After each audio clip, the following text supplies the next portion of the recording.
उत्तर प्रदेश के इटावा से एक ऐसा वीडियो सामने आया है जिसने स्वास्थ्य विभाग की व्यवस्थाओं की पोल खोलकर रख दी है। जी हां, जिला अस्पताल में निरीक्षण के दौरान एक डॉक्टर की ऐसी फुर्ती कैमरे में कैद हुई कि अब वह सोशल मीडिया पर चर्चा का विषय बन गई है और कई सवाल खड़े कर दिए हैं।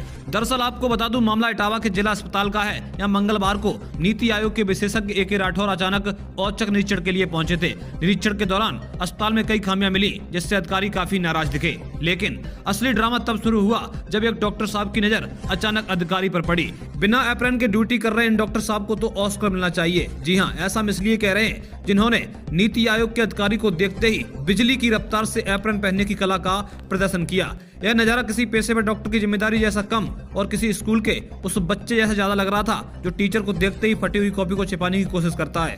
अब ऐसे में कई गंभीर सवाल खड़े होते हैं। डॉक्टर साहब को इस बात की चिंता नहीं थी कि वो नियमों का पालन नहीं कर रहे हैं, बल्कि उन्हें चिंता सिर्फ इस बात की थी कि साहब देख लेंगे। अब सवाल ये, क्या मरीजों का इलाज भी इसी दिखावे के भरोसे चल रहा है? एप्रन लेकर दौड़ता बोर्ड बॉय बताने के लिए काफी है कि अस्पताल में अनुशासन की क्या स्थिति है। एप्रन खूंटी पर टांगने के लिए नहीं, बल्कि डॉक्टर की गर्मा और पहचान के लिए होता है। सबसे हास्यास्पद तो वह पल था जब कैमरा देखते ही डॉक्टर ने एप्रन उतार दिया। यह ऐसा था जैसे कह रहे हो, अगर चोरी पकड़ी ही गई है तो अफसरी बनने का क्या फायदा। अब सवाल ये खड़ा होता है कि सरकारी अस्पतालों में एप्रन सिर्फ स्पेशल गेस्ट के आने पर ही पहने जाते हैं। क्या डॉक्टर साहब को लगता है कि एप्रन पहनने मात्र से उनकी सारी कमियां और अस्पताल की गंदगी छिप जाएगी?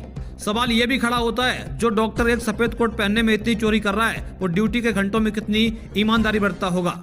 ये सब देखकर तो यही लगता है कि नीति आयोग को शायद अब अपनी रिपोर्ट में एक नया कॉलम जोड़ना पड़ेगा कि अधिकारी के आने पर डॉक्टर की एप्रन पहनने की स्पीड कितनी होती है। Bureau report, Etawah vision.